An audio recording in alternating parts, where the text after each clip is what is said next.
చేసిన ఆరోపణలు తప్పు. కేవలం మహిళల అక్రమ రవాణాలో కేసులు 34 మాత్రమే నమోదయ్యాయి. అందులో బాధితులు, అక్రమ రవాణా బాధితులు 46 మంది మాత్రమే అనేసి అసెంబ్లీలో మీరే ఒప్పుకోవడం జరిగింది. అంటే ఎంత తప్పుడు ఆరోపణలు అప్పుడు గతంలో జగన్మోహన్ రెడ్డి గారి ప్రభుత్వం మీద చేసి ప్రజల్ని మభ్యపెట్టి నమ్మించి ఈరోజు అధికారంలోకి వచ్చారో అర్థమవుతూ ఉంది. దీన్ని మేము తీవ్రంగా ఖండిస్తూ ఉన్నాము. అసలు నిజంగా ఈరోజు మీరు ఈ వాలంటీర్స్కి క్షమాపణ చెప్పాలి. ఎందుకంటే అంత అడ్డుగోలుగా అబద్ధాలు చెప్పారు, ప్రజలకి మభ్యపెట్టారు. అలాగే 2003లో కేంద్ర హోంశాఖే మీరు అదృశ్యమైపోయిన వాళ్ళ సంఖ్య గురించి అడిగితే ఆ కేంద్ర హోంశాఖే చెప్పింది 99% మంది మహిళలు అదృశ్యమైన వాళ్ళు దొరికిపోయారు అనేసి, మళ్ళీ ట్రేస్ అవుట్ చేయడం జరిగింది అనేసి. అంటే ఇలా పదే అబద్ధాలు వల్లివేయడం మీకు అలవాటుగా మారిపోయింది. ఈరోజు తీసుకుంటే చంద్రబాబు నాయుడు గారు హిందుస్థాన్ టైమ్స్ సదస్సులో చంద్రబాబు నాయుడు గారు జగన్మోహన్ రెడ్డి గారి మీద తప్పుడు ఆరోపణలు చేశారు. తన తల్లి మీద, చెల్లి మీద సోషల్ మీడియాలో అసభ్యంగా ప్రచారం చేయిస్తున్నారని. ఎందుకు చంద్రబాబు నాయుడు గారు ఇలా పదే అబద్ధాలను వల్లివేస్తూ ప్రజలకి తప్పుదోవ పట్టిస్తూ ఉన్నారు? ఇది మీకు ఇలా అలవాటుగా మారిపోయింది. గతంలో వైఎస్ఆర్ కాంగ్రెస్ పార్టీ అధికారంలో ఉండేప్పుడే ఇలా విజయమ్మ గారి మీద, షర్మిల గారి మీద, అలాగే సునీత గారి మీద తప్పుడు అకౌంట్లు, ఫేక్ అకౌంట్లు సృష్టించి, అది కూడా YSR Congress party social media activist అయిన వర్రా రవీంద్రారెడ్డి అనే వ్యక్తి పేరు మీద తప్పుడు అకౌంట్లు టీడీపీ సానుభూతి పరుడైన ఉదయ్ అనే వ్యక్తి సృష్టించి, విశాఖపట్నంలో వ్యక్తి సృష్టించి తప్పుడు ప్రచారం చేశాడు అనేసి అప్పుడే తేలిపోయింది. పోలీసులు అతన్ని అరెస్ట్ చేయడం కూడా జరిగింది. మీ అనుకూల పత్రికల్లో ప్రచురించారు, అన్ని మీడియాలో కూడా వచ్చాయి. అంతగా నిజాలు బట్టబయలైనా కూడా, మీరే ఇలాంటి తప్పుడు పని చేసినా కూడా మళ్ళీ ఇప్పటికి కూడా అలాంటి తప్పుడు ఆరోపణలు చేస్తూ మళ్ళీ ప్రజలను మభ్యపెట్టడానికి ఎందుకు మీరు ప్రయత్నిస్తూ ఉన్నారు? గతంలో కూడా ఎన్టీ రామారావు గారి మీద అసభ్యకరమైన పోస్టులు మీరు పెట్టించారు. ఆ రోజు తీసుకుంటే మోడీ గారి భార్యనే మీరు విమర్శించారు. అలాగే పవన్ కళ్యాణ్ గారి తల్లిని 5 కోట్లు పైగా ఖర్చు పెట్టి ఐటీడీపీ వాళ్ళు ఆవిడ్ని తిట్టారు అని చెప్పి సాక్షాత్తు పవన్ కళ్యాణ్ గారే చెప్పడం జరిగింది. లోకేష్ గారు కూడా ట్వీట్ చేశారు ఆ రోజు. ఈ అన్ని తప్పులు మీరు చేసి మళ్ళీ తిరిగి మా జగన్మోహన్ రెడ్డి గారి మీద ఈ విధంగా తప్పుడు ఆరోపణలు చేయడం ఎంతవరకు సమంజసం? అలాగే మొన్న చూస్తే విజయమ్మ గారి కారు ప్రమాదం గురించి 2 సంవత్సరాల క్రితం జరిగిన ఇష్యూని పట్టుకొని ఇప్పుడేదో జరిగినట్టుగా మళ్ళీ జగన్మోహన్ రెడ్డి గారి మీద తప్పుడు ప్రచారం ప్రారంభించారు. కానీ విజయమ్మ గారే స్వయంగా వచ్చి దాన్ని ఖండించాల్సిన అవసరం పడింది. ఇంత ఘోరంగా మీరు తప్పుడు ప్రచారం చేస్తూ వెళ్తూ ఉంటే ఇది ఎంతవరకు సమంజసం?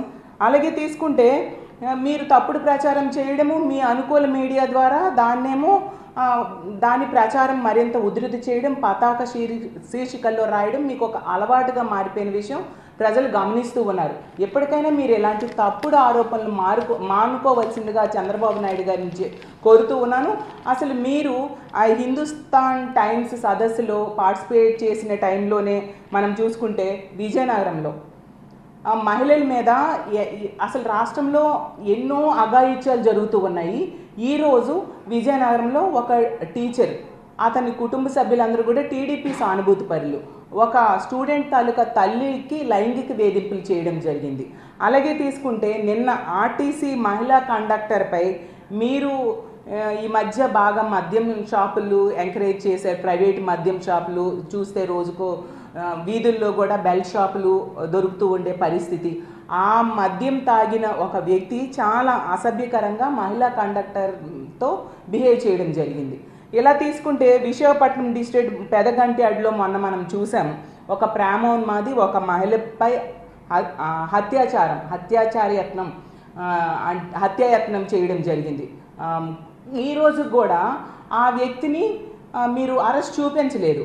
అంటే మీరు ఇలాంటి తప్పుడు ప్రచారాలు జగన్మోహన్ రెడ్డి గారి మీద, వైఎస్ఆర్ కాంగ్రెస్ పార్టీ అధినేత అయిన జగన్మోహన్ రెడ్డి గారి మీద ఇలాంటి తప్పుడు ప్రచారాలు అంత సదస్సులో, హిందుస్థాన్ టైమ్స్ సదస్సులో ఇలాంటి తప్పుడు ప్రచారాలు చేయడం మీద పెట్టే దృష్టి, ఇలా మహిళల మీద ఇన్ని అఘాయిత్యాలు ఈ ఆంధ్రప్రదేశ్ రాష్ట్రంలో జరుగుతూ ఉన్నాయి కదా, ఆ మహిళల రక్షణ కోసం మీరు పెట్టుంటే ఎంతో బాగుంటుంది, మహిళలకి రక్షణ దొరుకుతుంది.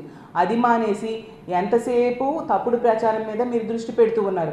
ఈరోజు తీసుకుంటే ఆంధ్రప్రదేశ్ రాష్ట్రంలో ప్రజలు జగన్మోహన్ రెడ్డి గారిని తలుచుకుంటూ ఉన్నారు. జగనన్న ఉంటే మా పరిస్థితి వేరేగా ఉండేది, ఈరోజు చాలా ఇబ్బందులు పడుతున్నాము అని చెప్పి అప్పుడే ప్రభుత్వం మీద వ్యతిరేకత ప్రారంభమైంది. దానిని దృష్టి మరల్చడం కోసం ఈ విధంగా ఇలాంటి తప్పుడు ప్రచారాలు పదే పదే వల్లిస్తూ ప్రజల్ని మభ్యపెట్టడానికి ట్రై చేస్తూ ఉన్న పరిస్థితి.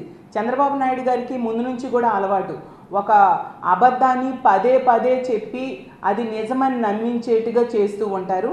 అదే ప్రచారాన్ని ఇప్పుడు కూడా, అదే అలవాటుని ఇప్పుడు కూడా కొనసాగిస్తూ ఉన్నారు.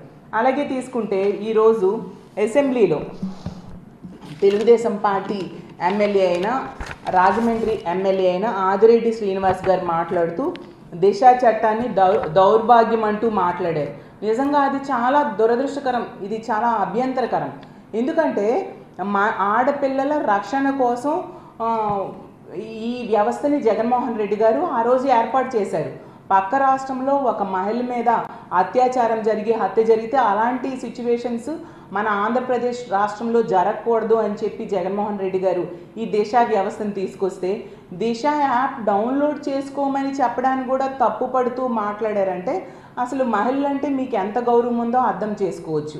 అసలు నిజం చెప్పాలంటే మీరు ఈ కూటమి ప్రభుత్వం అధికారంలోకి వచ్చాక దిశ యాప్ని అలాగే దిశ పోలీస్ స్టేషన్స్ని నిర్వీర్యం చేసేశారు. నిర్వీర్యం చేసేయడం వల్లే ఈరోజు ఆడపిల్లల మీద అఘాయిత్యాలు రోజు రోజుకి పెరిగిపోతూ ఉన్న పరిస్థితి. ఆడపిల్లలకి ఈ ఆంధ్రప్రదేశ్ రాష్ట్రంలో రక్షణ లేని పరిస్థితి. మీ ప్రభుత్వమైన హోమ్ మినిస్టర్ గారైనా రాజకీయాలు చేయడం మీద దృష్టి పెడుతూ ఉన్నారు తప్ప మహిళల రక్షణ మీద దృష్టి పెట్టని పరిస్థితి క్లియర్గా కనిపిస్తూ ఉంది. అసలు ఈ ప్రభుత్వం అధికారంలోకి వచ్చాక మహిళల రక్షణ కోసం ఏం చర్యలు తీసుకున్నారో ముందు అది చెప్పండి. అది మానేసి ఇలా మహిళల రక్షణ కోసం ఏర్పాటు చేసిన దిశ చట్టాన్ని, దిశ యాప్ని గురించి ఎలాంటి మాటలు మాట్లాడడం సమంజసం కాదు. అసలు దిశ యాప్లో SOS బటన్ కనుక నొక్కితే కేవలం కొన్ని నిమిషాల్లోనే పోలీసులు వచ్చి మహిళల్ని రక్షిస్తారు. దాని ద్వారా 31,600 మందికి పైగా మహిళలు రక్షించబడ్డారు. అది రికార్డెడ్గా ఉంది. అలాగే 1,56,00,000 మంది మహిళలు దాన్ని డౌన్లోడ్ చేసుకున్నారు. ఇంతగా ఆ వ్యవస్థ ప్రజలకి ఉపయోగపడింది కాబట్టే అంతమంది దాన్ని డౌన్లోడ్ చేసుకోవడం జరిగింది. అలాంటి మంచి వ్యవస్థని మహిళల రక్షణ కోసం ఏర్పాటు చేయబడిన దిశ యాప్కి అవినీతి మరకలు అంటించడానికి ఆదిరెడ్డి వాసు గారు ప్రయత్నించడం చాలా దారుణం. మేము తీవ్రంగా దీన్ని ఖండిస్తూ ఉన్నాము. మీకు ఒకటే చెప్తున్నాను, మహిళల రక్షణ మీద బాధ్యతగా వ్యవహరించండి, మహిళల రక్షణ కోసం చర్యలు తీసుకోండి.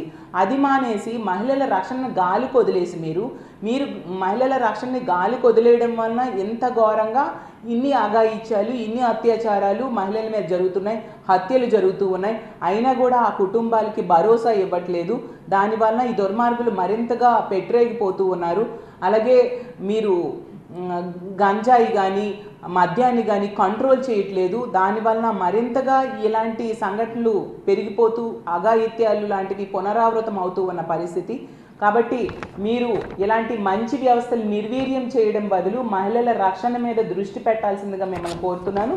అలాగే చంద్రబాబు నాయుడు గారైనా పవన్ కళ్యాణ్ గారైనా ఆ రోజు అంతగా తప్పుడు ఆరోపణలు చేశారు, తప్పుడు ప్రచారం చేశారు ఈ వాలంటీర్ వ్యవస్థ మీద. అలాగే మహిళల అక్రమ రవాణా కోసము, అలాగే మహిళల అదృశ్యం అవడం కోసం కూడా చాలా తప్పుడు ఆరోపణలు చేశారు. కాబట్టి మీరు ఖచ్చితంగా వాలంటీర్స్ని క్షమాపణ కోరాల్సిన అవసరం ఉంది. అలాగే మీ ప్రభుత్వమే ఒప్పుకుంది ఈరోజు ఇంతమంది ఇంత 34 కేసులు మాత్రమే అక్రమ రవాణా కేసులు ఉన్నాయి అనేసి.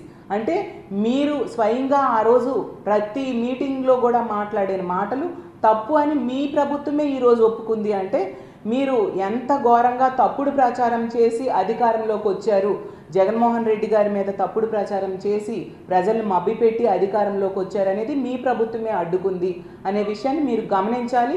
ఆ తప్పుడు ప్రచారానికి మీరు క్షమాపణ చెప్పాల్సిన అవసరం ఉంది. అలాగే తీసుకుంటే జగన్మోహన్ రెడ్డి గారు ముఖ్యమంత్రిగా ఉండేప్పుడు మహిళల రక్షణ కోసం ఎన్నో చర్యలు తీసుకున్నారు. ఎంతగానో మహిళల రక్షణ కోసం పెద్దపీట వేయడం జరిగింది.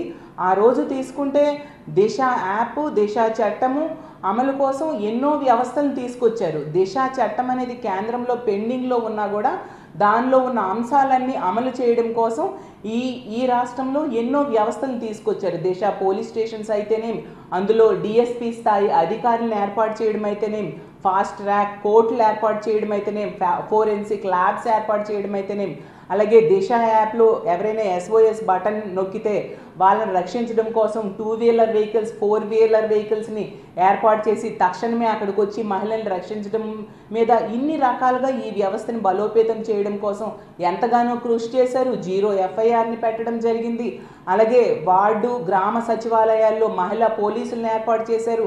అసలు మహిళల రక్షణ కోసం పెద్దపీట వేసిన వ్యక్తి జగన్మోహన్ రెడ్డి గారు. ఈరోజు ఆంధ్రప్రదేశ్ రాష్ట్రంలో ఉన్న మహిళలందరూ కూడా చాలా బాధపడుతూ ఉన్నారు.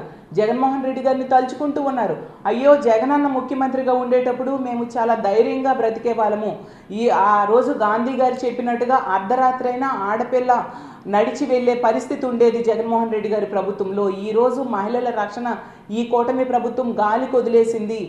ఈరోజు తీసుకుంటే మహిళలు అంటే ఆడపిల్లని కన్న తల్లిదండ్రులు ఆ పిల్లల్ని బయటికి పంపాలంటే భయపడే పరిస్థితిని కూటమి ప్రభుత్వం తీసుకొచ్చింది అని చెప్పి ఈ రాష్ట్రంలో ఉన్న మహిళలు ఆడపిల్లని కన్న తల్లిదండ్రులు బాధపడే పరిస్థితి ఈ కూటమి ప్రభుత్వంలో ఉందని తెలియజేస్తున్నాను. కాబట్టి ఎప్పటికైనా ఇలాంటి తప్పుడు ప్రచారాలని ఆపి ప్రజల ముఖ్యంగా మహిళల రక్షణ కోసం దృష్టి పెట్టాల్సిందిగా చంద్రబాబు నాయుడు గారిని, పవన్ కళ్యాణ్ గారిని, అలాగే కూటమి ప్రభుత్వంలో ఉన్న ఎమ్మెల్యేలని, మంత్రుల్ని కోరుకుంటూ ముఖ్యంగా వాలంటీర్స్కి క్షమాపణ చెప్పాల్సిందిగా కోరుకుంటూ సెలవు తీసుకుంటున్నాను.